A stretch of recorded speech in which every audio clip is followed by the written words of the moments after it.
সাবেক এমপি মমতাজের ফাঁসি কার্যকর হতে পারে যে কোনো সময়। রায়ের পর আদালত চত্বরে মমতাজের উপর ডিম নিক্ষেপ করে উৎসুক জনতা। জুলাই শহীদ সাগর হত্যা মামলায় সাবেক সংসদ সদস্য সঙ্গীত শিল্পী মমতাজ বেগমের ফাঁসি কার্যকর হতে পারে যে কোনো সময়। এরই মধ্যেই সব প্রস্তুতি সম্পূর্ণ করা হয়েছে বলে জানা যাচ্ছে। সাবেক সংসদ সদস্য মমতাজ বেগমের কাছ থেকে অনেক চাঞ্চল্যকর তথ্য বেরিয়ে আসছে বলে জানিয়েছে ডিবি। এতক্ষণ শুনছিলেন সংবাদ শিরোনাম, এখন থাকছে বিস্তারিত। একেই বলে ঠেলার নাম বাবাজি। রিমান্ডে ধোলাই খেয়ে এখন উল্টোপাল্টা বলা শুরু করেছেন মমতাজ। জুলাই আগস্টে আন্দোলন চলাকালে বীরপুর থানায় মোহাম্মদ সাগর হত্যার দায়ে হওয়া মামলায় আওয়ামী লীগের সাবেক এমপি ও কণ্ঠশিল্পী মমতাজ বেগম 4 দিনের রিমান্ড শেষে আদালতে তোলা হয়। এ সময় পুলিশের সঙ্গে নেতাকর্মীদের ধাক্কাধাক্কির ঘটনা ঘটে। কড়া নিরাপত্তা বেষ্টনী উপেক্ষা করে মমতাজের বহনকারী প্রিজন ভ্যানকে লক্ষ্য করে অসংখ্য ডিম ও জুতা নিক্ষেপ করেন উপস্থিত বিএনপি নেতাকর্মী সহ উৎসুক জনতা। রিমান্ড শেষে পুলিশকে অনেক গুরুত্বপূর্ণ তথ্য দিয়েছেন এই ফাইটা যাওয়া নষ্টা শিল্পী খ্যাত সাবেক এমপি। পুলিশের একটি সূত্র জানিয়েছেন, রিমান্ডে মমতাজ জানিয়েছেন তিনি আর কখনোই আওয়ামী লীগের রাজনীতি করবেন না। এমনকি ক্ষমতায় থাকাকালীন মমতাজ যে বেপরোয়া হয়ে উঠেছিলেন তার জন্য সাবেক প্রধানমন্ত্রী শেখ হাসিনাকে দোষেছেন তিনি। রিমান্ডে মমতাজকে জিজ্ঞাসাবাদ করা হয়, সে তো আওয়ামী লীগের জন্য ফাঁসির দড়িতে ঝুলতে যাচ্ছে, কিন্তু দলের সিনিয়র নেতা ওবায়দুল কাদের থেকে শুরু করে শেখ হাসিনা তো বিদেশে আরামায়েশে রয়েছে, তাহলে আওয়ামী লীগ করে কি লাভ হলো তার? এই সময় আক্ষেপ করে মমতাজ জানান, যে দলের নেতারা কর্মীদের বিপদে ফেলে বিদেশে পালিয়ে যায় সেই দলের রাজনীতি আর করবেন না তিনি। এছাড়া আদালতে তোলার সময় সাধারণ মানুষের ধাওয়া খেয়েও চরম ভয় পেয়েছেন মমতাজ। তিনি ভেবেছিলেন গণধোলাই খেয়ে তিনি মারাই যাবেন, এজন্যই দৌড়ে গরদে ঢুকেছিলেন। এই সময় আওয়ামী লীগ করে ভুল করেছেন বলেও স্বীকার করেন সাবেক এই এমপি। মমতাজ বেগমের বিরুদ্ধে উঠেছে একটি গুরুতর অভিযোগ। তার সৎ মা দাবি করেছেন তিনি নানা অসুস্থতা ও আর্থিক সংকটে ভুগলেও কন্যা মমতাজ তার কোনো খোঁজ নেন না। সৎ হোক কিংবা আপন মা তো মাই। তিনটে মেয়ে, ওরও আমি মনে করি যে ও আমার মেয়ে, তাহলে আমার 4 মেয়ে হইল। তা আমি আশা করি নেই যে আমারে এইভাবে ও রাখবো। আমি মনে করছি ও আমারে অনেক আদুরে রাখবো, তা সেটা হইল না, রাখলো না। আমি আর কি করবো, আমার আর কিছু নাই, ও বুঝলো না। এছাড়া তার সৎ বোন অভিযোগ করেছেন পৈতৃক সম্পত্তিতে তার যথাযথ অধিকার থেকে বঞ্চিত করা হচ্ছে এবং এর পেছনে নাকি হাত রয়েছে সাবেক এই এমপি। রেকর্ডটা লাগে কই যে রেকর্ড আমাদেরকে দিয়ে দেন। পরে হে বলে যে আবার এমপির তো অনেক সম্পত্তি, ওর কাগজপাতি আইসে দেখে সব ওর বাসায়। তখন ও আমরা বলি, ওরা আবার বলে যে এমপি সাহেব তো আমরা বলি যে আপনার বইনের জায়গা আছে, বাবার জায়গাটা, ওই জায়গাটা দিয়ে দেন ওকে। তখন বলে যে হ্যাঁ আমার বইনাকে ডাইকে দিবানি, মীমাংসা করবানি। পরে এবার করতে করতে ওরা 5-6 মাস আমার ঘুরে দেয় না রেকর্ড করে।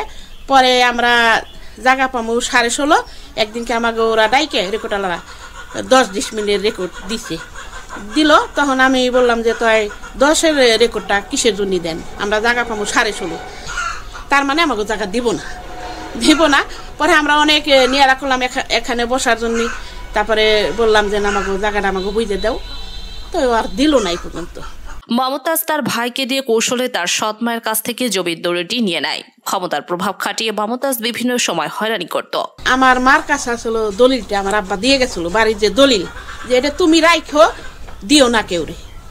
পরে আমার আব্বা মরার পরে তারপরে যেমন আমার ওই বোনের এমপির একটা ভাই আছে, ওর নাম ইবারত, ওরে পাঠাই দিছে, কয় তুমি যায় বর্মার কাছ থেকে ওই দলিলটা নিয়ে আসো গে।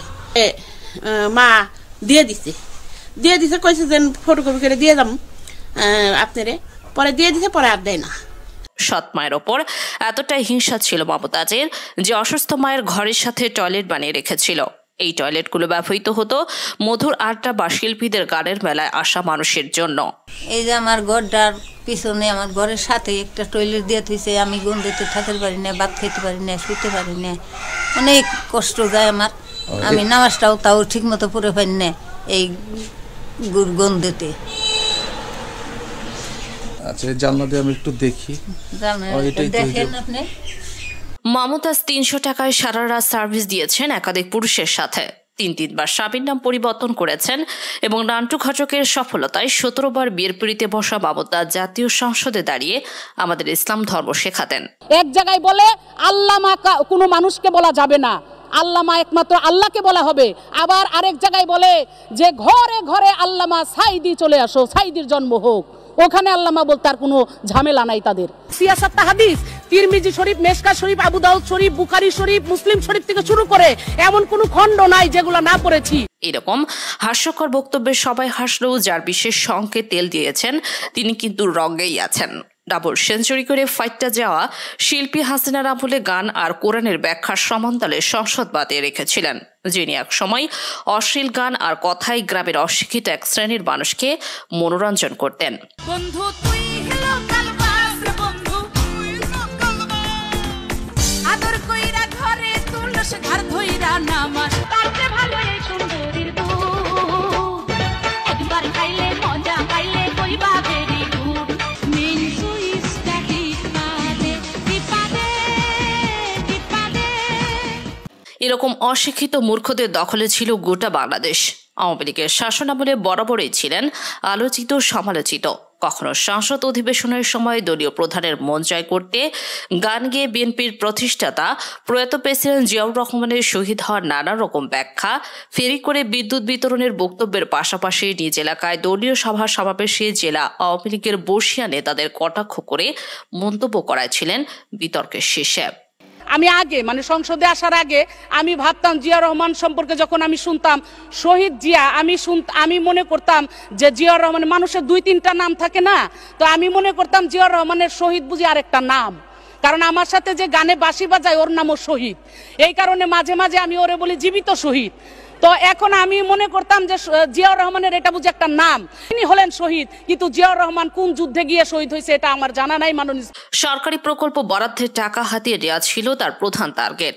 শিক্ষা প্রকল্পে বিল্ডিং নির্মাণ, টয়লেট সংস্কার, স্বাস্থ্যসেবায় ওষুধ কেনা, সব জায়গায় মিথ্যা বিল, ভুয়া ঠিকাদার আর নিজের আত্মীয়দের নাম ব্যবহার করে কোটি কোটি টাকা আত্মসাৎ করেন। একটা ভুলের কারণে গোষ্ঠী মাইরা দিছে তোমার জনগণে। এক টেন্ডার প্রক্রিয়ায় দেখা যায় 1 কোটি টাকার প্রকল্প কাজ হয়নি, কিন্তু বিল হয়েছে 98 লাখ। দুদকের তদন্তে উঠে এসেছে ঢাকার ধানমন্ডি ও উত্তরায় রয়েছে 3টি বিলাসবহুল ফ্ল্যাট, যার কোনোটা ট্যাক্স ডকুমেন্ট নেই। শুধু দেশে নয়, দুবাই ও মালয়েশিয়াতেও রয়েছে তার নামে অ্যাপার্টমেন্ট। তার একটি বিদেশি অ্যাকাউন্টে গত 5 বছরে লেনদেন হয়েছে 17 কোটি টাকা, অথচ আয়কর ফাইলে দেখানো হয়েছে বাৎসরিক আয় মাত্র 7 লাখ। তার অপরাধ শুধু অর্থে সীমাবদ্ধ নয়, নিজের দলের কর্মীদের ওপর ক্ষমতা খাটিয়ে অপমান, নারী কর্মীদের হেনস্থা এবং যাদের কাছ থেকে টাকা আদায় করতে পারেননি তাদের বিরুদ্ধে মিথ্যা মামলা, এইসবই ছিল তার প্রতিদিনের কাজ। এমনকি স্থানীয় 2 সাংবাদিক তার দুর্নীতির খবর প্রকাশ করায় এক রাতে থানায় তুলে এনে তাদের মারধরের অভিযোগ পাওয়া গেছে। অভিযোগ আছে চাকরি দেওয়ার নামে চলে ঘুষের বাণিজ্য। এক একটি পদের জন্য আদায় করা হতো লাখ লাখ টাকা। নিজের প্রতিষ্ঠিত এনজিওর মাধ্যমে বিদেশে টাকা পাচার করেছেন বলে জানায় দুদক। সম্প্রতি দুবাই ও লন্ডনে তার নামে বিলাসবহুল অ্যাপার্টমেন্টের কাগজ পাওয়া গেছে। এছাড়াও অভিযোগ আছে 2019 সালে মমতাজ বেগম তার নির্বাচনী এলাকা মানিকগঞ্জে বিনামূল্যে স্বাস্থ্যসেবা প্রদান এবং ওষুধ বিতরণ কার্যক্রম শুরু করেন। পরে অভিযোগ ওঠে যে তার পক্ষ থেকে বিতরণকৃত ওষুধগুলো নিম্নমানের ও সরকারি অনুমোদনবিহীন ছিল।